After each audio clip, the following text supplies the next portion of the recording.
All right. All right, we are live. We are here for our Keto Study Club. Let me roll the intro.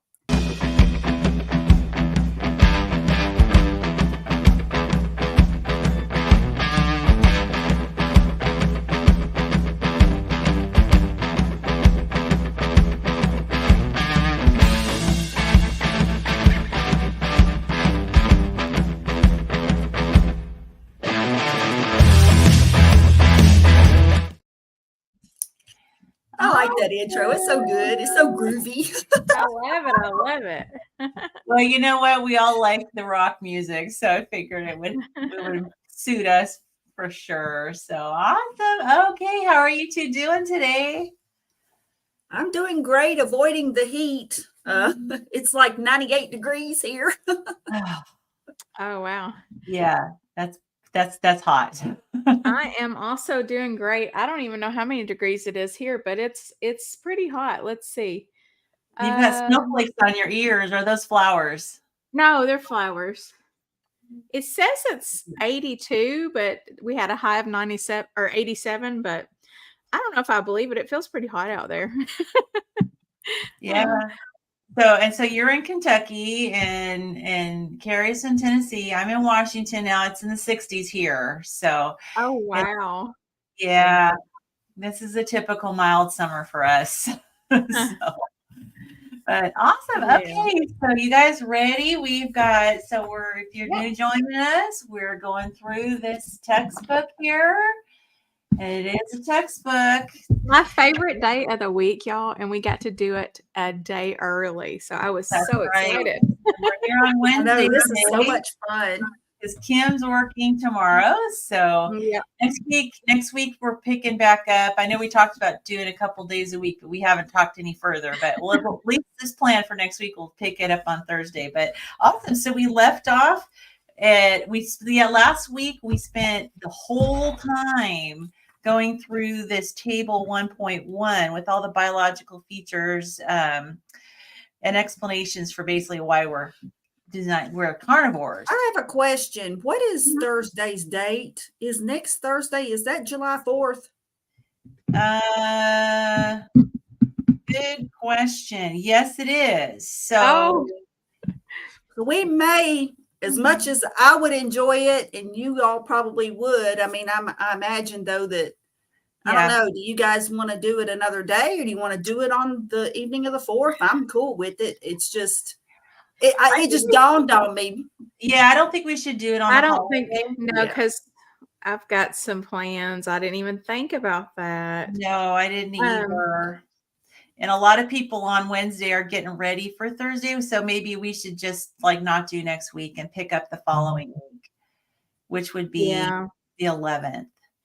Okay. Yeah, we could do that. Seems like forever, but all right. Well, I'm glad you brought that up because I completely zoned. The reason I was thinking about it was because I was looking ahead at my schedule and I'm taking Friday off, and then I'm also taking off next Friday, which is the 5th. And I was like, oh yeah. I mean, it snuck up on me in a sense. I mean, this summer has just snuck up on me. Oh, I know it's almost July already. It's crazy. Well, next Wednesday evening, my daughter and I are going to a concert together. So cool. Yeah, I wouldn't be available Wednesday. What concert are you going to? Have you ever heard of the group? They're an independent group. Have you ever heard of the group called Walk Off the Earth? No, I haven't. What style are they? Gosh. Good question. I mean, I guess you could say they're more like pop music, but they're really fun. I mean, they're really unique in that they have all these bizarre instruments, and they use a whole bunch of stuff that's not an instrument as instrument, and they're really talented. And they have a huge following. Like, they do concerts all over the world. They're from Canada. And I've been watching them on YouTube for a long time. And it's cool now because the main couple, there's 4 of them, and the main couple, they have 3 sons. And so now their sons are all musicians and to participate with their concerts and stuff. So it's really cool. So what is there? Walking off the earth? Is that just walk off the earth? Walk off the earth. Okay. Yeah, they're very good, high energy, like really fun to watch. And so I've never seen them in concert before, so I'm pretty excited, and they're very highly entertaining. So like they're kind of one of my go-tos if I just want to pick me up and I want to watch some music that really just makes me smile. Yeah. I bet you my brother has heard of them. He I'm gonna have to check 'em listens to all types of stuff. Yeah, and they have their own original music, but they also do a lot of really cool covers. Oh, okay. Because they do, some of it is just like with all their crazy weird instruments. Yeah, it's really fun. Well, that's All cool. right. That sounds like a good time. I'll be interested in hearing how that goes. Yeah, I'm looking forward to it. So I'll let you know. Walk off the earth sounds like flat earthers. You know, it does, because technically I didn't even think about that. The earth. Exactly. So Oh, that's funny. Just gonna walk right off the side. walk right off. That's right. Doesn't seem to float That off is the earth. hilarious. So awesome. So are you ready to get going? Let's go. Okay, so let's see if we can keep the reading in a circle this time. And I'm not skipping Kim. We don't want to skip Kim again. Poor Kim last week was like, "Hey, what about me?" I'm like, hey guys. I can read.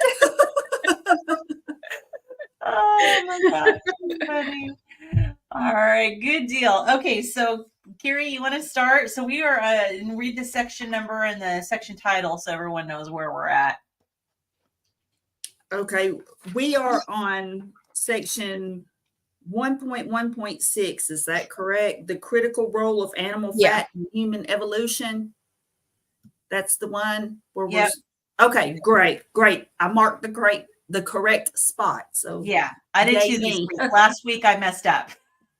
well, we did do the table, and that little section starts in the previous page. So I couldn't remember if we had done that before we did the table or not. Yeah, no, we skipped right to the table. And Okay. So you're good. All right. So 1.1.6, the critical role of animal fat in human evolution. The evidence that humans were carnivorous during the Paleolithic period has important implications for our understanding of the biology of fat and protein consumption and metabolism in humans. Carnivores have a large capacity to consume protein for energy. Cats, for example, can obtain over 70% of their energy from the metabolism of protein. Consumption of protein for energy requires the removal of the toxic nitrogen element from the protein molecule. Now that's interesting. Okay. Sorry for the thump. My book thumped. Okay. However, humans have a limited capacity to perform this removal. It is estimated that nitrogen removal becomes limiting when protein exceeds 35 to 45% of the total caloric intake. This limitation means that 55% to 65% of calories in the human diet must come from animal fat or from fat and carbohydrates in plant materials. Since humans were hunters of large animals, and large animals store over 50% of their calories as fat, it may be deduced that fat provided a very high percentage of the ingested calories of early humans. A comprehensive review led Joachim, I hopefully pronounced that correctly, to formulate the fat hypothesis, which proposes that a hunted prey's fat content was an essential criterion that directed early humans' hunting decisions.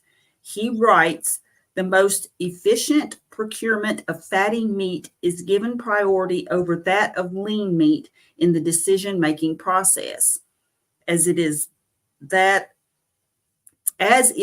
of big meat package over small. Okay. That sentence kind of didn't make sense to me.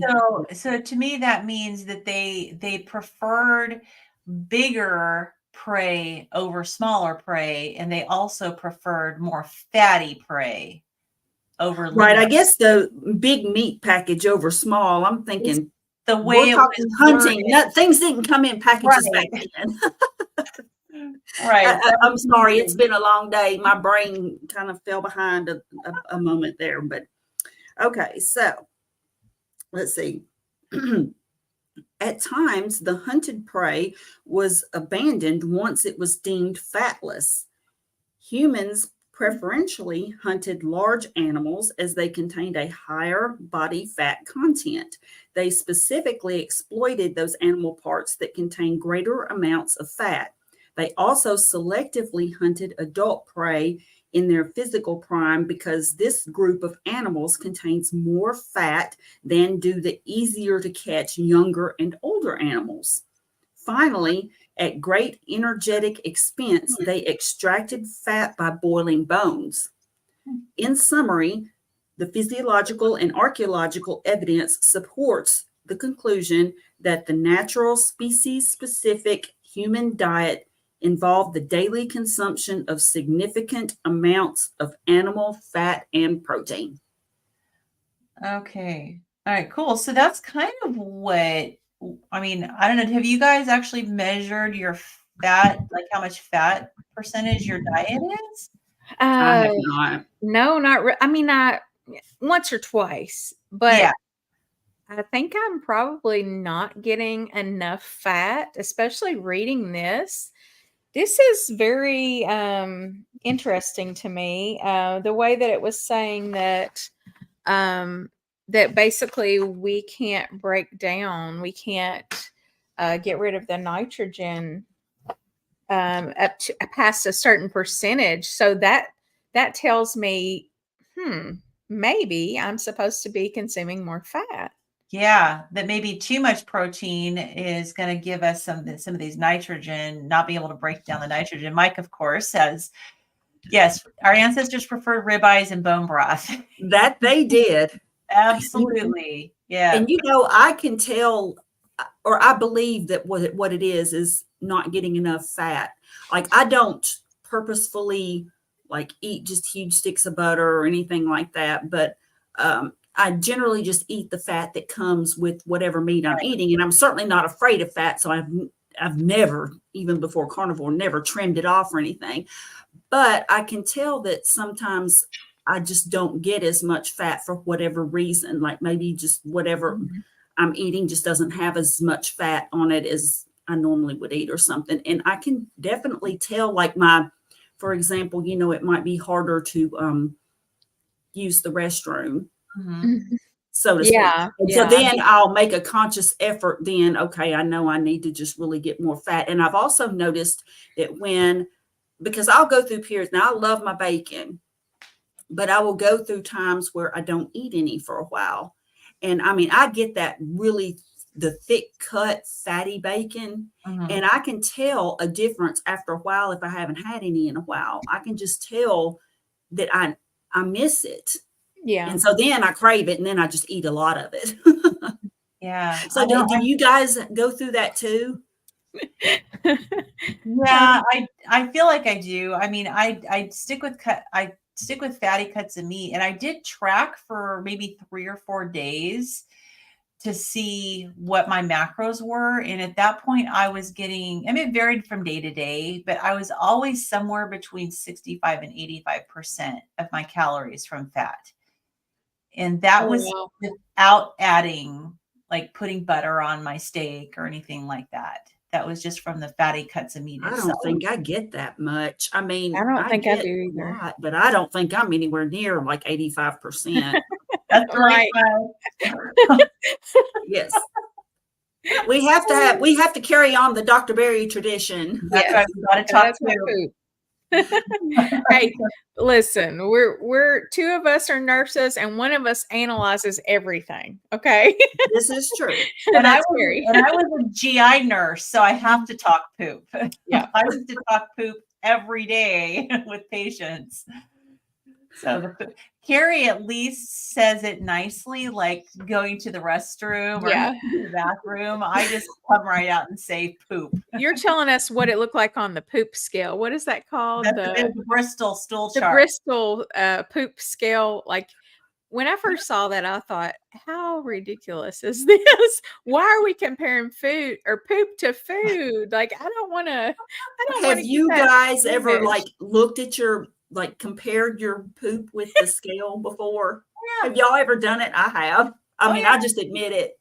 I mean, I have to do that with patients all the time. So like, Uh-huh. it's just constantly in my head. Oh yeah, that's about Of course, patients, once they've pooped in the hospital bed, it doesn't necessarily look the Oh, same no. as if it was dropping into a toilet because Well, they've been Yeah. laying in it. thank goodness the patients I have these days out of the ICU, they don't really have a lot of poop in their bed. They Oh, kind of get that's up and go to the true. bathroom. That's true. Gone are the days of dealing with C. diff patients. I mean, there is still an occasional C. diff, or there's an occasional post-op patient that the doctor comes through and says, "Oh, they need all these enemas back to back," and I'm like, "Are you kidding me? You realize this is a PACU, right? Like this is a recovery room, and we're letting." I mean, it's just. Sometimes Mike, it's get yourself. necessary for medical reasons. I get it, but it's That's like, right. seriously, doc, they couldn't wait until they get upstairs for this. Oh, right. And the upstairs are going, thank you for doing it. Yeah, exactly. Yeah. Yes, Mike, you need to get a Bristol stool chart poster for your bathroom. That's So awesome. there is a website called Rate Your Poop. I'm pretty sure that's what it's called, where people actually like submit pictures. Oh, Or God. rate Your Poop or Rate My Poop, forget something like that, where people actually submit pictures of their poop and people will actually give it ratings. You mean like just tell what type it is on that no, they're scale? like Or- other people are judging. like, oh, this is a judging. gorgeous. Look at this perfect log. Like, 10, bravo. 10 out of 10. 10 out of 10. The Russians gave it a 5. Okay, we are diverging. I will say that as the mother of 4 children, over the years, not as a nurse, but as a mom, I have noticed that a good healthy poop doesn't usually leave tracks. Or clog the toilet. If you've got a toilet clogging cement log there, that's probably a little constipation and need some more water in their diet. Okay, so this poop talk has gone on for quite a while now. Yes, let's go on. Let's go on. That's fun. Okay. Oh yeah, it's fun. All right, good. Okay, so basically we probably should keep our protein no more than 45%. Wow. Yeah. I'm really messing up. Yeah, I think I get more. Well, and I think I'm about half and half, honestly, like half fat. Yeah. Maybe a little more fat than protein. Yeah. And the fat is good for the hormones. Mike said, let's move on. Okay, come on, ladies. We got to get with this here. Oh, and the puns. All right. All right. Okay, go ahead, Kim, next section. Me? Okay. Yes. All right. Summary of evidence for the species-specific natural human diet. The evidence presented here and elsewhere strongly supports the hypothesis that humans evolved to become specialized.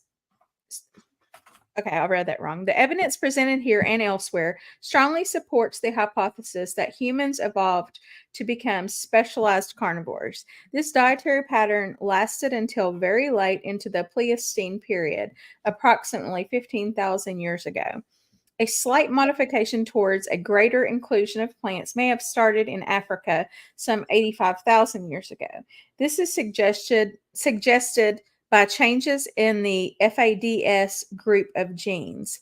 That trend has increased in intensity towards the arrival of the Neolithic culture and the beginning of agriculture, starting between 11,000 and 5,000 years ago, depending on the geographic region. It is clear from the evidence presented in Table 1.1 that the evolutionary adaptations to the consumption of large quantities of meat and fat remain deeply embedded in human biology. Okay, so nothing really exciting about that section. Well, I have a question. I had a more boring section ever. Changes in the FADS group of genes. What's the FADS? Am I missing something? I don't know. Maybe just a certain group of genes, I guess. I would have just said in the genes. But I think they wanted to be more specific, for the scientific type. So, Yeah. okay. So I looked it up. So FADS is an enzyme that in humans is encoded by the FADS gene. I think it has a gene that has to do with being able to digest fat.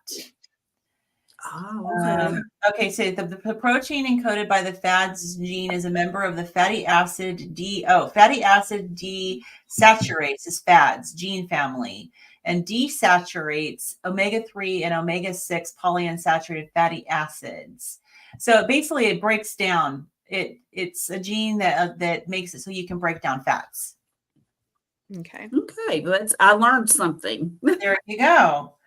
Okay, so anyways, yeah, so it suggests changes in the FADS group of genes. So, okay, so next section is 1.1.1.8 is the appearance of agriculture causes the first changes to the species-specific natural human diet. So the next stage in the evolution of the human diet began with the domestication of plants, starting about 10,000 years ago in the Fertile Crescent in Asia. The addition of cereals and grains to the human diet reduced human reliance on hunting, fishing, and gathering. A secure source of storable year-round food allowed the growth of stable communities living together in towns and villages. Jared Diamond suggests that for the future of the earth and the human species, agriculture was the worst mistake in the history of the human race. According to Diamond, the adoption of farming produced a number of serious disadvantages, including starvation, epidemic diseases, and malnutrition. By 3000 BC, humans living on cereals and grains had lost at least 13 centimeters in height. Since then, agriculture has coexisted in different communities with either hunting and gathering or exclusively with the herding of domesticated and self-domesticated animals.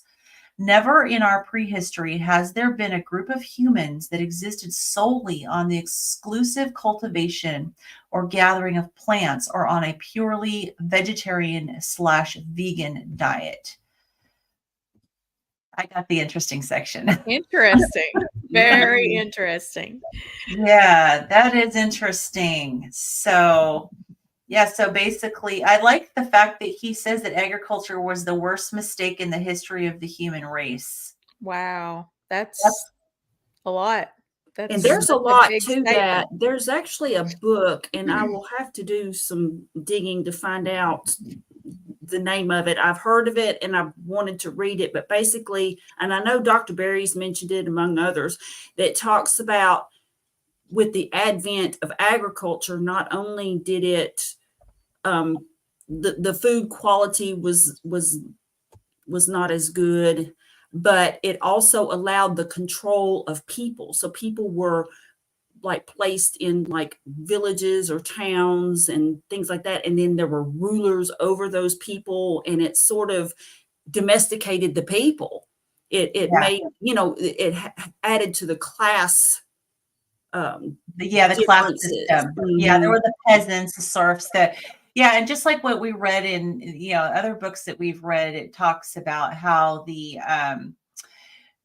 starvation, and the peasants, they were starving. And so they were eating plants, and all these studies, was it the Anselkey studies that were, they studied these during an era where there was scarcity and there was starvation. And so he said the people were eating plants, but it was only that specific period of time because they didn't have access to the animal products.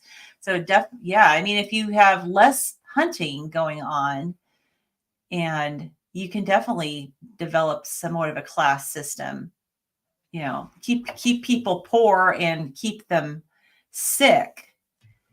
And like the whole Robin Hood thing. I think we've talked about this before, though. It was based on the fact that the poor peasants, the people, couldn't hunt on the king's lands where all the game was. So they were just eating like gruel, Right. and they were Right. hungry and they needed food. And that was a big part of, and I think controlling the food supply is a major way of controlling the people.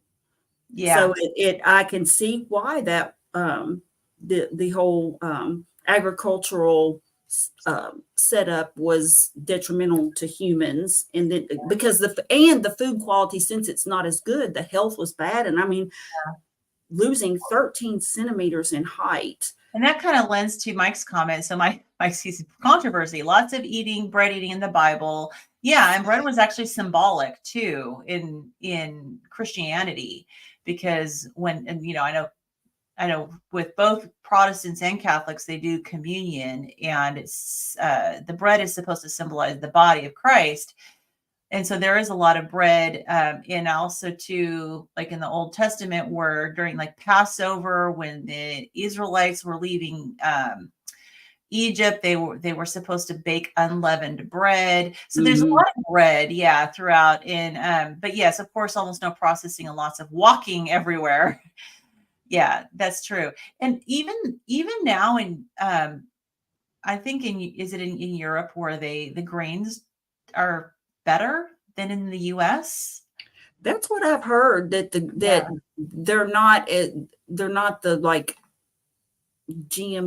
not GMO, but I mean the The modified hybrid. ones, like what Yeah. William Davis talks about, like in Wheat Belly, where they've been modified, they've been grown so that the seed heads are longer. There's more seeds on there, and Right. the grains are actually, or the stalks are shorter, Yeah. and I and heard I think that, the heirloom grains are easier yeah, to digest, and yeah. Hey, yeah. potty Okay, talk. y'all, we better go on, or we're not going to get much read this Right. time either. That's true. Wash your hands and say your prayers, because Jesus and germs are everywhere. Okay. All right. God love it. Okay. So that means Carrie, next section. Okay. 1.1.1.81. The health and diets of farmers compared to hunter gatherers. Am I on the right one? Yeah. You are. Okay. Making sure. During most of the Holocene, the period of improved, warmer climate that started approximately 11,650 years ago, the human diet became more varied than it had ever been. We find societies living side by side, but eating diets that range from almost exclusively animal based to predominantly agricultural and plant based. But it is clear that the health of those societies that continued to eat an animal based diet were superior. In 1877, Lieutenant Scott, a U.S. cavalry scout, wrote about the Cheyenne Scouts, whose actions led to the defeat of General Custer at the Battle of the Little Bighorn in 1876. They were all keen, athletic young men, tall and lean and brave, and I admired them as real specimens of manhood more than anybody of men I have ever seen before or since. Wow. They were perfectly adapted to their environment and knew just what to do in every emergency and when to do it without any confusion or lost motion. Their poise and dignity were superb. No royal person ever had more assured manners. I watched their every movement and learned lessons from them that later saved my life many times on the prairie. Scott also noted that the Crow, the enemies of the Cheyenne, hunted bison once a week from large herds, that their camp was full of meat drying everywhere. Everybody was carefree and joyous.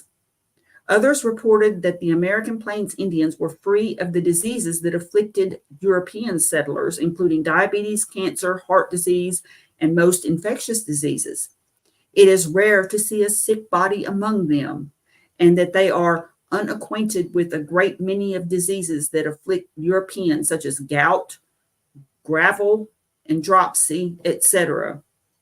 I'm not sure what those are. I don't know what Plains Indians were also amongst the tallest peoples then living on Earth. Today, type type 2 diabetes mellitus and obesity are rampant among their descendants. Another group of hunter-gatherers, the Inuit of the Arctic, consumed diets based on meat and animal fat, as did the Maasai herders living close to the equator, as well as the herders of the high plateau of Central Asia. Other human gatherers living in warmer climates subsisted on a diet with a higher component of plants, whereas coastal societies lived on fish and other aquatic foods. In the same historical period, peoples who lived close to the large rivers, such as the Nile, the Euphrates, the Indus, and the Yangtze, relied on an agricultural diet high in plant-based foods, supplemented with dairy and meat from domesticated animals. Besides the change in food acquisition methods, the post-Paleolithic period was also characterized by the more intensive use of food processing methods. However, this change to the agricultural diet was clearly associated with worsening human health. In their seminal book, Paleopathology at the Origins of Agriculture, Cohen et al. Show that the transition to agriculture was forced rather than voluntary, a change born of a shortage of natural foods and not the result of sudden marvelous inventions in plant and animal domestication. Based mainly on studies of bone pathology, these authors show that humans suffered many novel chronic diseases after switching from a diet based on hunting to one grounded on the consumption of domesticated foods. North America, where agricultural groups lived side by side with hunter-gatherers, provides pathological evidence that the hunter-gatherers were healthier than the agriculturalists. Steckel et al. Have written, diet was also closely related to change in the health index, with performance being nearly 12 points lower under the triad of corn, beans, and squash than with the more diverse diet of hunter-gatherer groups. Wow. Africa also includes ethnic groupings that chose to eat different diets, either predominantly carnivorous or mainly plant-based. In 1931, Orr and Gilkes compared the health and physical attributes of the Kikuyu, a vegetarian tribe, eating predominantly cereals supplemented with roots and fruits, with the largely carnivorous Maasai, whose diet comprised milk, meat, and raw blood. Compared to the adult Kikuyu, adult Maasai were about 5 inches, 13 centimeters taller, 23 pounds or 10 kilograms heavier, and 50% stronger when tested with a hand dynamometer. Wow. In addition, bony deformities, dental caries, anemia, pulmonary conditions, and tropical ulcers were more prevalent in the Kikuyu, whereas rheumatoid arthritis and intestinal stasis were more common in the Maasai. That's interesting. The effects on human health of the transition to farming are also revealed in the mummified bodies in South America and Egypt. The mummies from groups eating the agricultural diet exhibit a wide range of diseases, including tuberculosis and cancer. It seems that with time, humans learned how to overcome some, but perhaps not all, of the unhealthy effects of eating the agricultural diet. There's a lot to digest, no pun intended. That's a lot of information. Yeah. And I know that it's interesting because all of this whole section seems to encapsulate a lot of the things that were referred to in previous books that we read in our book, covered in our book club, that they, basic, but it was really interesting. I really liked the section where it talked about General Custer's observations of the Cheyenne scouts and how, he was obviously very impressed with their physical ability. The fact that they were even in it. One thing I noted, because it wasn't just their physical, like he said they were athletic and they're tall, but he also gave them non-physical attributes like Mhm. brave, and basically they were smart, they were adapted to their environment, they knew what to do in an emergency. So obviously their mental acuity was really high. Mhm. They were also had very good manners. They were dignity, and they had dignity. They were poised. I mean, there's all these qualities that aren't even physical that he mentioned about how amazing these guys were. And don't you know that when people go on the carnivore diet or go ketovore or very low carb, one of the things that they always talk about is like being calm, that carnivore or that keto calm, and the fact that you can like reason through things. I mean, I know that that's Right. something that I noticed in myself was clarity and energy.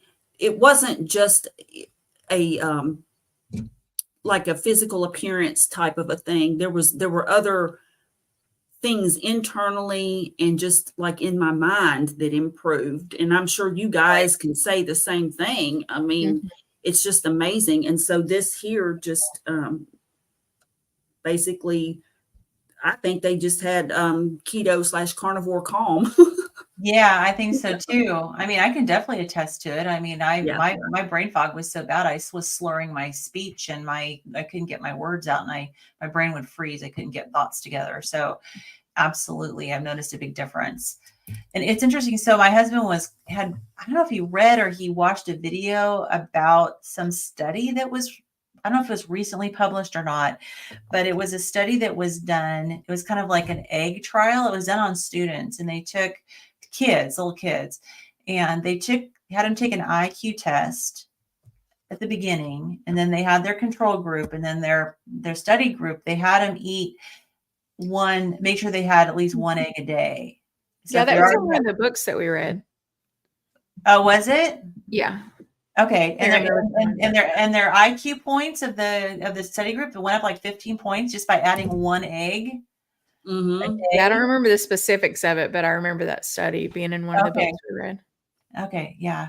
They all mean, ran That's together really after a while. incredible. they all run together. But yeah, it's like that's interesting that so even, your IQ improves when you're eating the right diet, which it means that a lot of kids in school right now need to change. The school's lunches need to change for sure, which we know. So, Mhm. all right, Kim. Okay. Food as a source of health and disease, the evidence. The health promoting diet of mid Victorians, 1850 to 1880. Victorian England between 1850 and 1880 provides an excellent example of the state of health before the change to the human diet caused by the introduction of industrial mass produced food. This mid Victorian period is now recognized as the golden era of British health. It is explained by the high quality of the mid Victorians' diet. Farm produced real foods were available in such abundance that even the working class poor ate highly nutritious foods. As a result, life expectancy in Britain in 1875 was equal to or even surpassed that of modern Britons. This was especially true for men, whose life expectancy was higher by about 3 years. In addition, the profile of diseases was quite different from those prevalent in Britain today. The authors concluded, this shows that medical advances allied to the pharmaceutical industry's output have done little more than change the manner of our dying. The Victorians died rapidly of infection and or trauma, whereas we die slowly of degenerative disease. It reveals that with the exception of family planning, the vast edifice of 20th century healthcare has not enabled us to live longer, but has in the main merely supplied methods of suppressing the symptoms of degenerative disease which have emerged due to our failure to maintain mid-Victorian nutritional standards. This mid-Victorian's healthy diet included freely available and cheap vegetables such as onions, carrots, turnips, cabbage, broccoli, peas, and beans, fresh and dried fruit, including apples, legumes and nuts, especially chestnuts, walnuts, hazelnuts, fish, including herring, haddock, and John Dory, other seafood, including oysters, mussels, and whelks, meat, which was considered a mark of a good diet, so much that its complete absence was rare, was sourced from free range animals, especially pork, and also included offal, such as OFFAL. I don't know Must if I be pronounced organs. That must be it. organ. Such as Mhm. brain, heart, pancreas, liver, kidney, lungs, and intestines, eggs from hens that were kept by most urban households, and hard cheeses. Their healthy diet, therefore low in cereals, grains, sugar, trans fat, and refined flour, and high in fiber, phytonutrients, and omega-3 polyunsaturated fatty acids, entirely compatible with the modern paleo or low-carb, high-fat diets.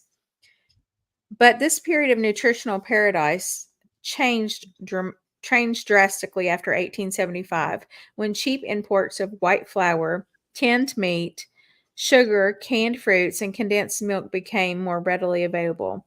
The result was immediately noticeable. By 1883, the British infantry was forced to lower by 3 inches its minimum height for recruits.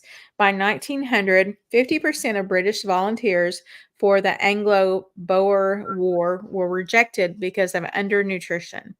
The changes were associated with an alteration in disease patterns in these populations, as clearly described by Yellow Lees in the patients in his rural medical practice in the Scottish Highlands.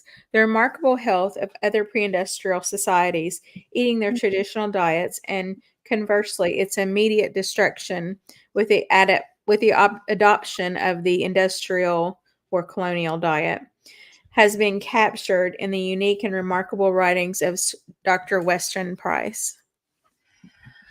So they were able to eat a much wider variety of food. Oh, I have a guest. What's happening, ladies? Hey. Hello. Hello. How's it going? So he's just been popping in recently on my videos. Just saying hi. I want to see where my wife is spending all her time. Huh? Just with these two nerds, Yeah. Nerding it out. That's right. So, All but right. See you later. but they were able to eat a lot wider variety of foods. And I mean, this is kind of a lot. It doesn't include grains, but it also, I'm assuming that a lot of these were grown locally and were not hybrid. And it makes me wonder too, like if we were raised with really good, high quality foods, even if it is vegetables and fruits and stuff, if maybe our metabolic health would be better. Because it wasn't until the industrialization and they started adding the cheap stuff and the processed stuff that their health started to really change. Okay, but the fact that they are criticizing tinned meats, hello, sardines, my favorite. What? Those aren't bad. Who knows what they were back then, though? Yeah. I mean, who knows? I mean, now we have the process to make sure that everything is sterile and that the seal is really good. I mean, you put a little bit of a hole, or if the seal's not that great, and you're gonna end up with stuff getting in there. And yeah, I think that probably we've done better with canned stuff because we've learned how to keep it at least hygienic. Yeah. But I wouldn't be surprised if back then maybe they weren't, especially if it was manufactured versus them canning stuff or at home. Mm-hmm. Yeah. Sounds like the Victorian diet, Mediterranean diet can work well when done right. Well, Yeah. I feel like it can for people who are metabolically healthy to begin with. The problem is that most of us are so metabolically unhealthy from following the standard American diet that we can't just go to the Mediterranean diet because it's not going to save us at this point. We need to do drastic. Yeah. But they also talk here, though, that they weren't eating the grains and stuff. It was mainly vegetables and meat. Yeah. And there were some beans, I think, in there, but they had some and they did also eat the organs and stuff, which is healthy too. Yeah. It sounds like they were keto almost, you know, I know, definitely low doesn't it? carb. Yeah, Yeah. well, that was paleo because of the nuts and the beans and all that. I mean, you can But- eat those on keto, like maybe not beans, but nuts. You can Yeah. get nuts. Yeah. So yeah, they might have been more Nuts keto. are pretty limited as far as, you know, you're not just going to sit there and, especially back then, you probably actually had to shell them, you know. They were Yeah. a lot of work. Yeah, that's true. Yeah, so you probably weren't grabbing a whole Costco size container of nuts and chomping away as you're watching Netflix, right? Yeah. Okay. All right. Let's see, where are we? Okay, we're good. So next section is 1.1.2.2. So it says Weston Price investigates the health and diet of traditional societies. So in the 1930s, Weston Price, a dentist in Cleveland, Ohio, USA, noticed that dental caries were becoming more prevalent in his young patients. At the time, he observed that the teeth of children with type 1 diabetes prescribed high-fat diet in the pre-insulin era were free of caries.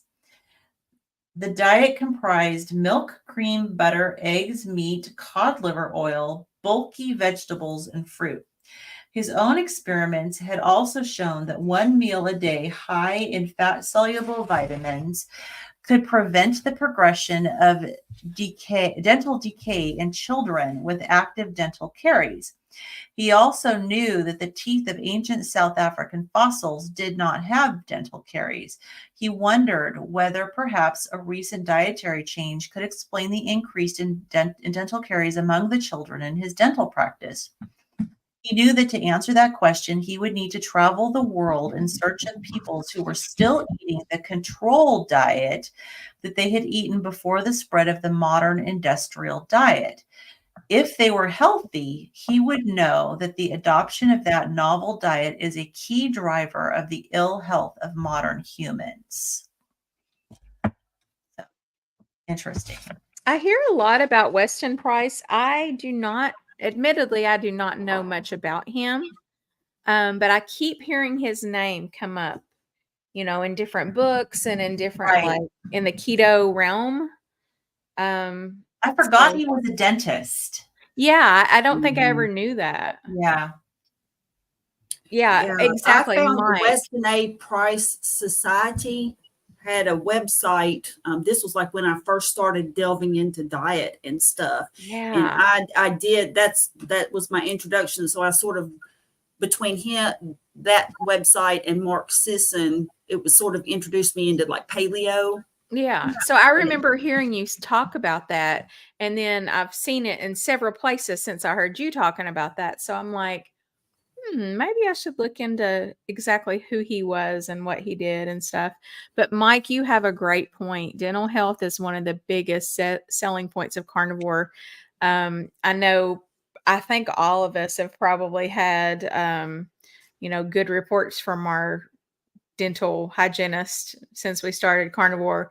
I know I have, and I've heard just numerous reports, some too many to count, but it's still, it's still really amazing that they can look and just know immediately, like, oh, wow, something's really different, Yeah, they see a difference in the gums, like gum inflammation. Yeah. And even in the absence of any gum disease, because I didn't have any gum disease before, they can tell, like, there's just a huge difference. Your gums look healthy. You don't have as much plaque on your, beneath the gum line, and it's amazing. Yeah. I had periodontal disease, and it's definitely getting better for sure. I've never had cavities before, but for me it was the gum, some gum inflammation. I didn't have gingivitis. I just have receding gum. And they say that can never go away. I've heard people say before, like, not just a few people, like I've heard actual dentists say that once you have gingivitis, it doesn't really go away. You just have to kind of stay on top of it. Wasn't it Jordan Peterson that had a really bad case of gingivitis, and I believe so. I believe you're right. Just you know, a lot of things are going away or at least lying dormant, you know. Getting worse. Yeah, I know my gum inflammation has definitely improved, and time will tell whether the receding gums start to, come Yeah. back or not. They can fluctuate. So, and that's another thing is a lot of dentists will tell you that once you have gum recession that it cannot improve. But mine, so where I had the Invisalign, I've had it for almost 3 years because I should have just got regular braces probably. It's just been really difficult to get this one little tooth to line up. And so anyway, I have really bad gum recession on these bottom two, and it has improved. And I told my dentist what I've been doing is I've been using a water flosser every night, and then also eating carnivore, and then also I've been using a one of the vibrating toothbrushes, you know, Mhm. ultrasonic or whatever, sonic toothbrushes, and I kind of just do it on the gum really easy. I don't aggravate it, but I figured that would probably stimulate blood flow. And Mhm. it turns out maybe I was right because my dentist said it does look like my gums are improving. So, Well, I needed that. That inspires me because I do have a water pick, and I don't use it enough. oh, those water, I have to use it every night. And I use warm water because after you Mhm. have Invisalign, your teeth are kind of sensitive Mine for a are. while, you know.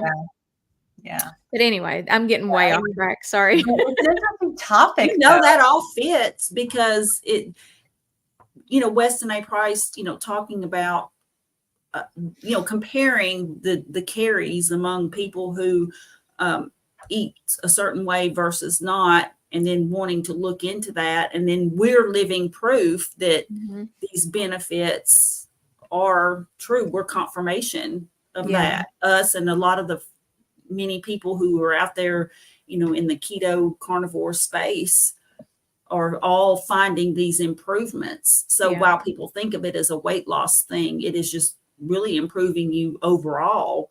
And Right. like you said, Kim, I mean, they dentists and experts, say that, oh no, this can't get any better. I mean, once you've had the recession in your gum line and all that, you just can't recover from that. You might can slow it, but from doing it anymore, but you can't like grow it back. And but I've seen stories like on Dave Mack's channel, people talking about the same thing where they've had improvement in their dental health like that. Mhm. So Yeah. yeah. Definitely. All right, good. Well, the next section is another large one. Carrie, do you want to split it with Kim? Sure. I guess I'll go down to where it says in Australia. All right, cool. And then that looks like that'll be about half, I think. Yeah. Okay, cool. Okay. Roughly. I mean, I'm not going to throw a fit if it's, I didn't get to read as much as Kim. Words. But okay, here we go. 1.1.2.1. Nope. 1.1.2.2.1. There was an extra one in there. The healthy populations. With his wife in support, over the next decade, Price examined the teeth and general health of the Swiss inhabitants of the Lochstendel Valley, of Scottish families living on the outer and inner Hebrides, of the Inuit Eskimos of Alaska, of the Indians of the North, West, and Central Canada, the Western United States and Florida, of the Melanesians and Polynesians inhabiting the archipelagos of the Southern Pacific, of 6 tribes in Eastern and Central Africa, including the Maasai, of the Aborigines of Australia, of Malay tribes living on islands north of Australia, of the Maori of New Zealand, and of South Americans in Peru and the Amazon basin. Wherever possible, the health of those continuing to eat traditional foods was compared with that of others in the area who had begun to eat imported diet of processed foods. Prices traveled with a mobile laboratory as well as photographic equipment to collect food samples and to photograph the teeth and faces of the people they examined, as well as recording their general state of health. They also analyzed these traditional foods for the presence of vitamins and minerals. The result of this 6-year project are described in the remarkable book, Nutrition and Physical Degeneration. Ooh, I that have sounds not read that book, but I want to. That's on my list. The Prices discovered that those farmers and herders who adhered to their traditional diets were, in general, very healthy.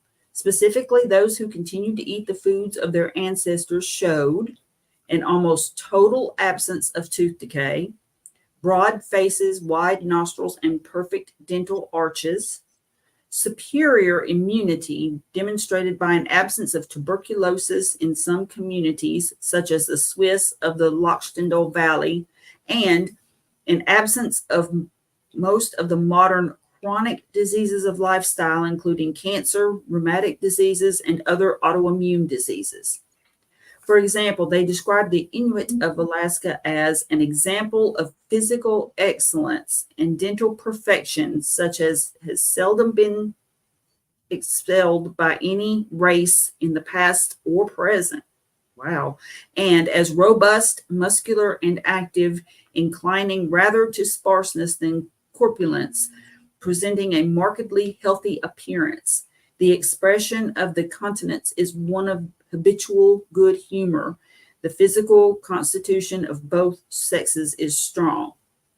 His findings of the generally good health of the Inuit match those of Harvard biologist Wilhelmer Stephenson, who wrote several books describing his multi-year experience of living with Inuit and eating their very low carbohydrate, animal-based diet. Stephenson also observed that the Inuit appeared to be free of cancer. Wow. I didn't realize his Weston Price's travels were so vast. I was thinking the same thing. I knew that he had gone up to study the Inuit, and I think I knew he had gone over down to the Maasai. But all of these, yeah, that was a lot. So he studied a lot. And it's interesting too that here he is also talking about the Inuit in more than just physical terms, right? That their expression is one of habitual good humor. So he's talking about their mental health as well. Yes. Yeah. And this has definitely helped many of us with our mental health. Yeah, definitely. Okay.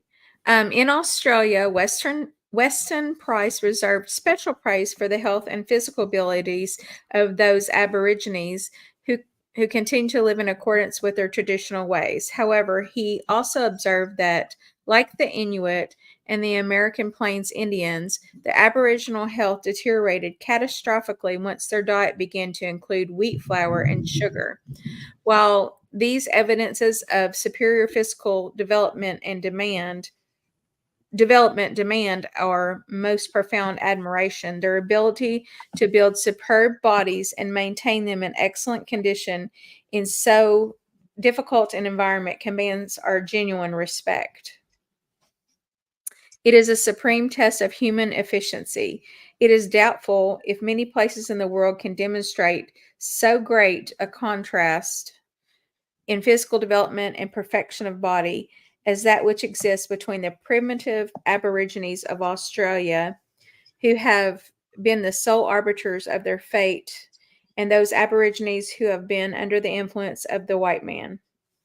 The white man has deprived them of their original habitats and is now feeding them in reservations while using them as laborers in modern industrial pursuits. In many cases, he documented the unique nutritional solutions that a group would adopt to ensure their health. For example, those living in the secluded Lochintal Valley of Switzerland paid special attention to the cheese made from milk of cows, fed on the new grasses of summer. It was stored and used throughout the year to feed the young. Those young people were so physically perfect that they provided the pool for the Pontifical Swiss Guard in the Vatican. In Africa, he noticed that the natives of Africa know that certain insects are very rich in special food values at certain seasons. Also, their eggs are valuable foods. From another African tribe with exceptional health and remarkable physiques, the herding Nuers of Sudan, he learned that they have a belief which to them is their religion, namely that every man and woman who has a soul which resides in the liver, and that a man's character and physical growth depend upon how well he feeds that soul by eating the livers of animals. The liver is so sacred that it may not be touched by human hands. It is accordingly always handled with their spear or saber, or with specially prepared forked sticks. It is eaten both raw and cooked. In many places, the prices found that certain foods, such as fish and fish eggs, were traded over long distances with other groups that had no access to aquatic resources.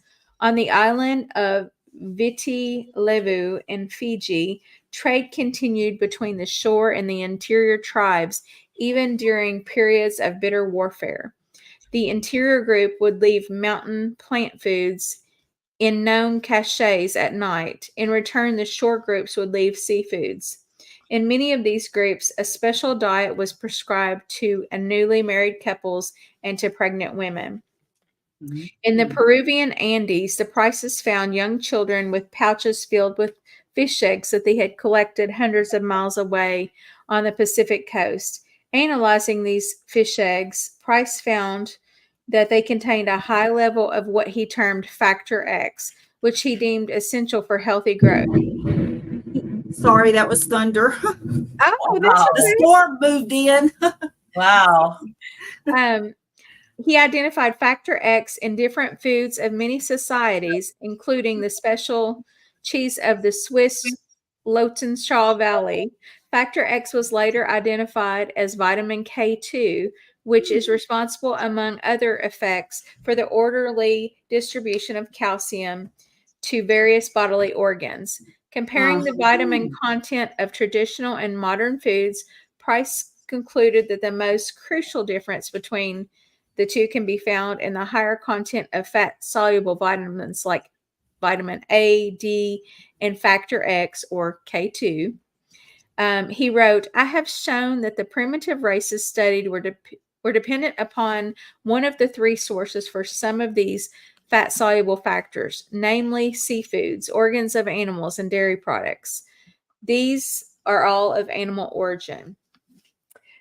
This remarkable book provides an image of traditional societies with astonishing practical knowledge on how to prepare foods optimally for the promotion of health. Their knowledge has been accumulated over countless generations, largely via anecdotes and without the use of scientific method. Today, we would not consider that this method of knowledge accumulation, anecdote versus randomized controlled trial, is scientifically acceptable. And I would like to add, unless you're a carnivore. That's right. That's right.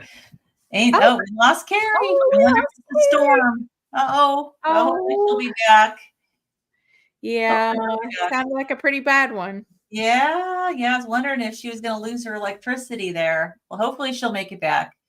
But interesting. Yeah. And like that last statement is so true, because we say that we have to have these randomized controlled trials, but in all the books we've read, we've seen how poorly done they are. Yeah. Not only that, but I mean, it's the, as Dr. What's his name? He says it's the individual stories that matter. Dr. Right. Oh, what is his name? Carrie said her power got knocked out. Oh, okay. Well, sorry, Carrie. I'm sorry. But Dr. Kiltz says that, and Dr. Berry and some others say, at what point, how many anecdotal stories equal evidence? You Right. know, I mean, I know it's not a high grade evidence. It's not a randomized controlled trial level of evidence, but people's stories matter, and like Right. people care what other people's experiences are, you Yeah. know. And I don't need a scientific study to try something out. You know, I don't need a scientific study to know how that thing I tried out that my friend recommended affects me. Right. And especially when you hear person upon person upon person who is experiencing the same benefits. And that's why I love reading comments in the videos. Like I, Yeah. watch a testimonial of somebody and it's like, okay, well, that's one person. But then you read the comments. Oh yeah. Like And I saw somebody in the comments the other day of a Dave Mack video. He said, or he or she said, the comment section is often just as good, if not better, than the video. And that says a lot. I mean, Dave's videos are great, yeah. but there's just so many people in the comment sections of most carnivore videos saying, oh yeah, I did this and blah, blah, blah, Yeah. Yeah, absolutely. So, I recently not watched a documentary about the Aborigines of Australia, and it is so sad to see what's come of them as far as, as they're, it's been, I think it's been more than one generation now where they've been exposed to the processed foods and their health is terrible. And it's really, really just sad to see what has come of them. Same with the Native American tribes too. So Mike says exactly, Kim, look at all those groups people list, look at all those people groups listed. They didn't have modern healthcare. They had generations of experience on how to live. Yes. Yeah. Absolutely. Yeah. And it's funny because they lived that way, but they didn't know what diseases they were missing out on, because they just didn't have those diseases. And, this just goes to show that, like, we don't need any special study to tell us how to eat. It's just what's natural, what's from the earth, what's, regardless of what diet you're on, it's, if you eat foods that are natural, whole foods, you're probably not going to have a lot of sickness. Yeah. And when you think about it too, even people who rely on their garden, they're not growing grains, right? I mean, they're not growing rice. I mean, unless you have a big farm, right? But it's just normal people they have a little bit of property or even a backyard garden. They're growing some just basics and, just veggies. They may have some fruit trees and And, back then, even, I mean, in all of these cultures, I would say that there was probably some variation as to what people could tolerate to eat, just like with us. Like, I may be able to eat this, you may not be able to eat it, and vice versa, Yeah. And of course, if we're all metabolically healthy, we can probably tolerate pretty much the same types of foods. But I like the hunter-gatherer thing, because they would just rely on seasonal things that they could find. Oh, look, we've got Carrie back. Let's see. Oh, Carrie. We've got her almost back. I'm in the dark. You're in the dark. I don't know.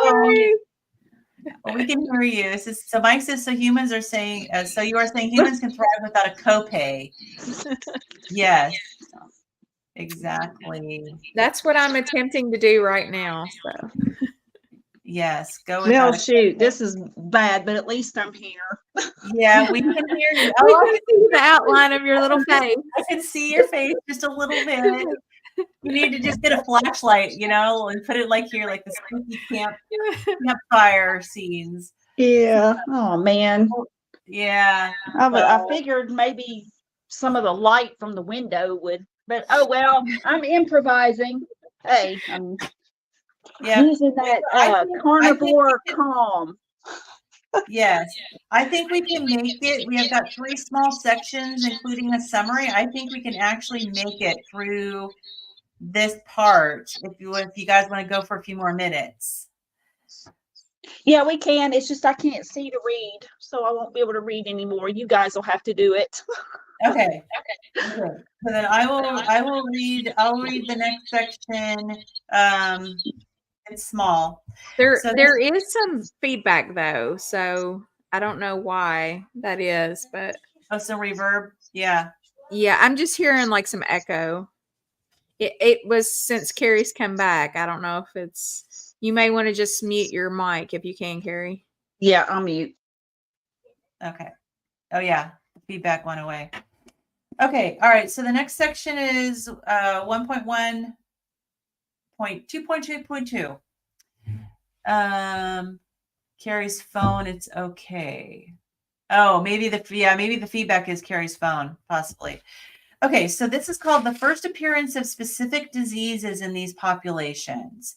So already at the time of Price's travels, these traditional peoples who lived closer to the seaports or the trading posts that followed the spread of colonialism had begun to replace their traditional diets with the industrially prepared foods that included white flour and sugar.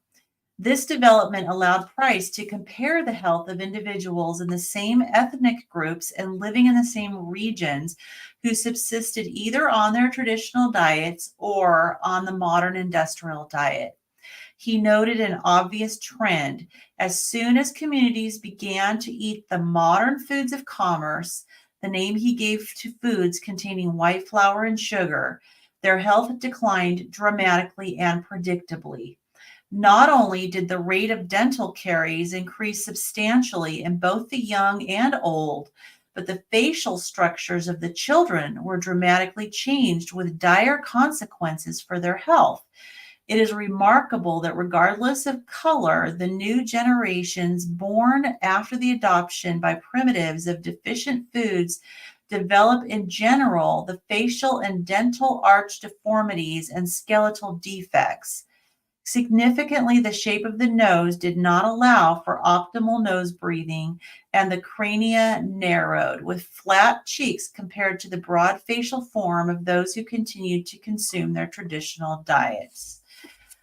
Well, I am the sad recipient of that because I cannot, my nose is so narrow and it have a deviated septum. Like the ENT doctor that I saw, I need to have surgery really because I have a deviated septum. I have like less than 50% of the air that normal people get even gets into my nose, through my nose. So I struggle like crazy. And so, yeah, I think I'm a recipient of the joy of that poor diet. It would be very nice to have a little bit of more wider space in my nose.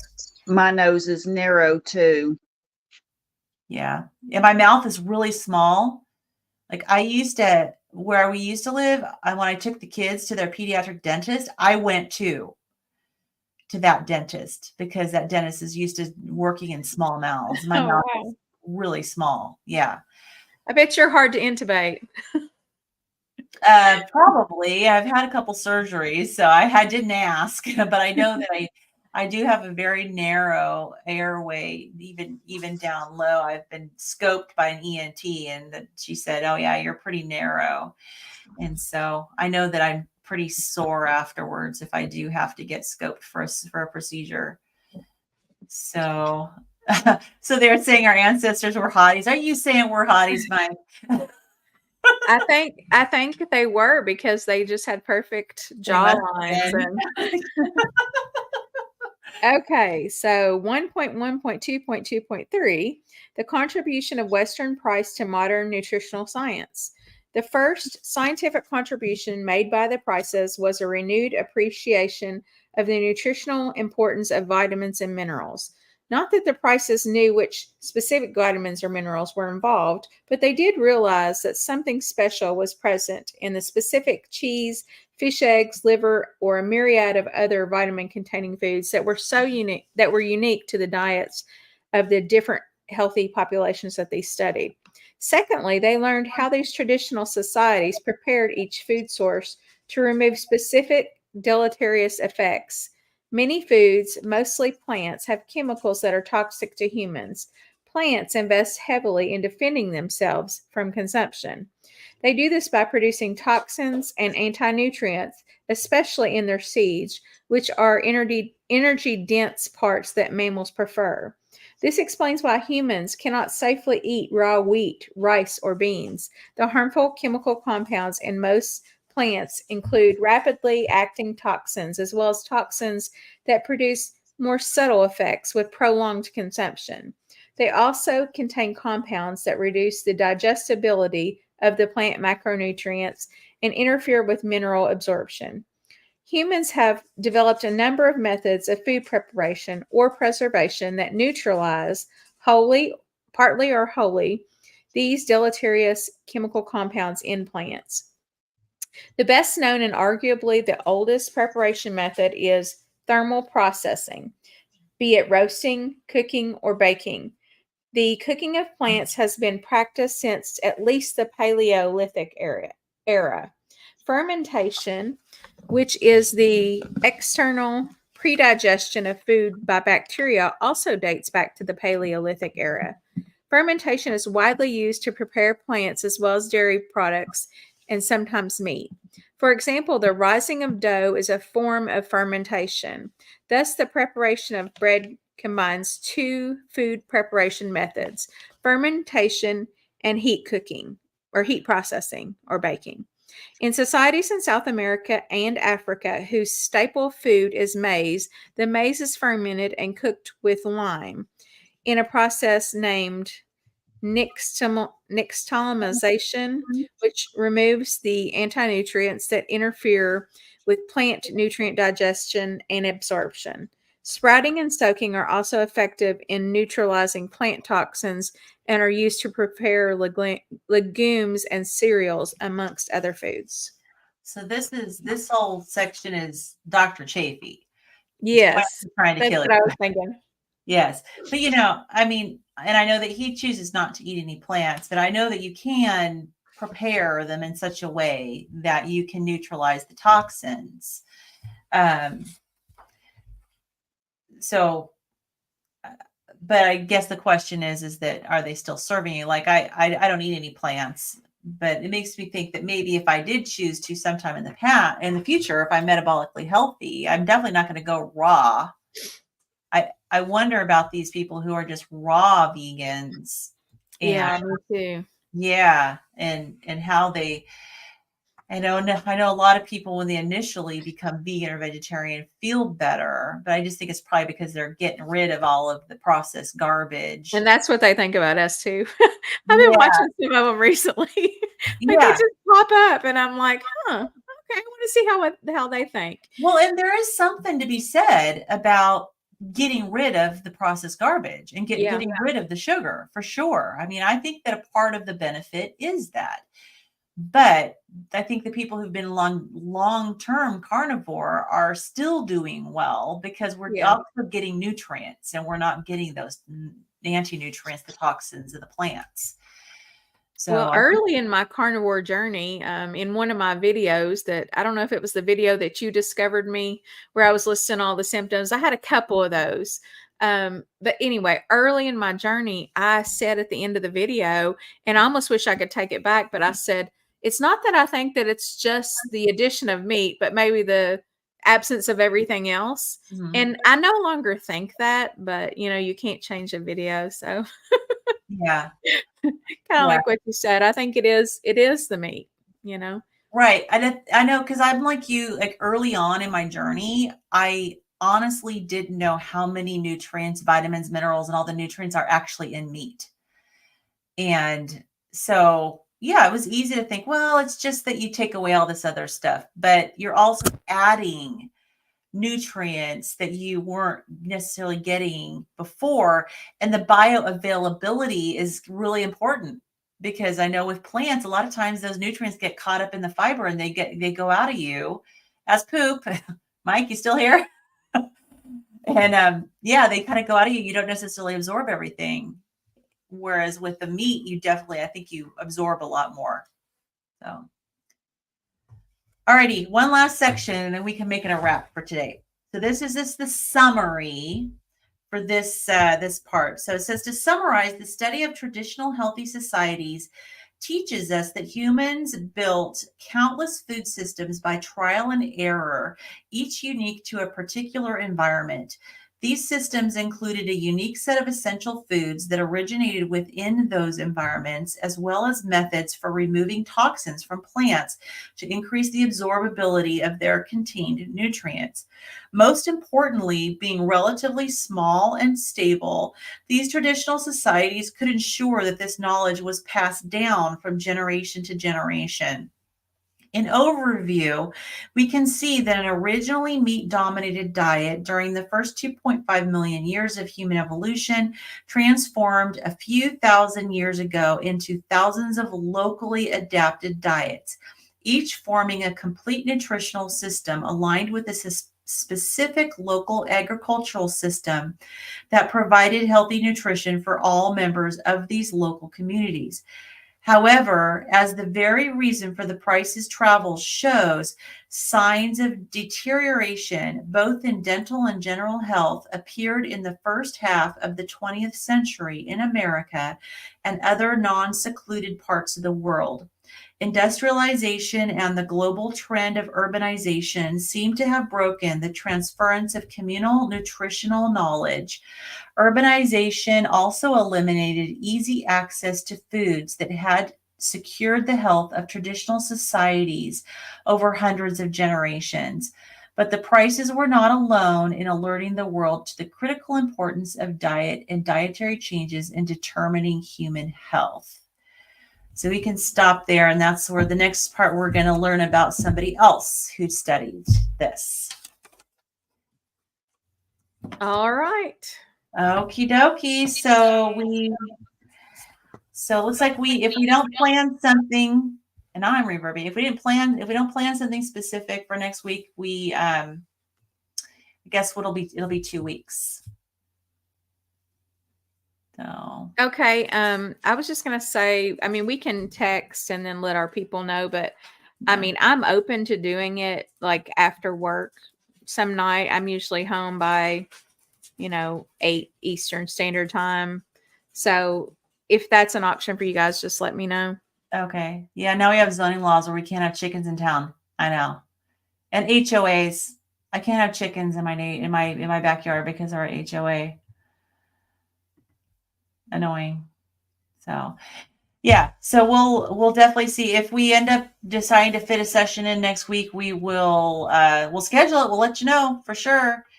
All right, so let's plug Carrie's channel. Carrie is at My Meatomorphosis. So if you want to find her there. I am at Carnivore Nurse Kim. So Awesome. come check us out. Carrie, I hope your power comes back on soon. Yes, I hope Me so too, because it's hot. Oh. Even though the storm moved in, it's been like 98 degrees. It's been so hot. And I can already tell. Take a cool shower. Man, I'm going to have to. Open some windows and get some air circulating. Probably hotter outside, I would imagine, huh? Yeah, I don't know. There might be a breeze out there. It looks like it's blowing, but yeah, this just, I mean, I was startled after that first loud thunderclap and lightning flash, and then it was like right after that was when my power just went whoop. Yeah. Oh, bummer. So, but I'm glad that I was able to participate, and even though you can't see me, and I'm here by a window, I do not understand why you can't at least see a little bit of me, but I'm by a window and there's no light, so I'm not sure what's going on there. My camera's on, so. But anyway, I enjoyed it, you guys, as usual. I'm so glad that we do this. I learn a lot, and of course, hanging out with you guys is always great. Mm-hmm. Yeah, one of these days we're going to get together in person and have our little nerdy meeting. That's right. I love it. That sounds good. Yes. All right. Well, thank you, everybody. Like it was kind of cool. Good night, everybody. Have a good one. Have a good one, everyone. All right. We are ending the